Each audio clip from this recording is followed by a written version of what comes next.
காங்கிரஸ்க்கு வந்து 4.5% தான் ஓட்டு இருக்கு.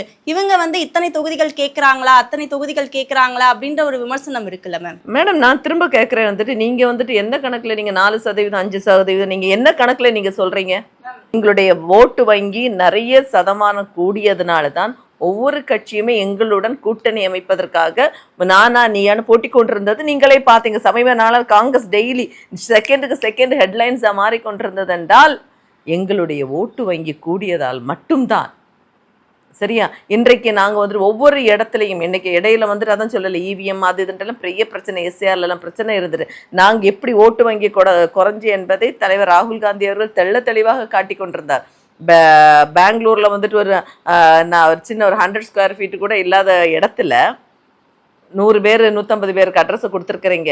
இறந்து போனவங்களை உயிரோடு இருக்கவங்களுக்கு இறந்து போனான்னு சொல்லிட்டு நீங்கள் அவர்களோட பேரை வந்துட்டு இது நீக்கினதை வந்துட்டு ராகுல் காந்தி ப்ரூவ் பண்ணினார். பீகாரில் வந்துட்டு எலெக்ஷன் டைமில் வந்துட்டு உங்களுக்கு 1.5 கோடி ஓட்டர்ஸ் எங்கே போனாங்க? திரும்ப இவ்வளோ பிரச்சனை பண்ண பிறகு 65 லட்சம் ஓட்டர்ஸ் உள்ள இப்படியாக ஒவ்வொரு இடத்துலையும் பண்ணினது பிஜேபி தான்.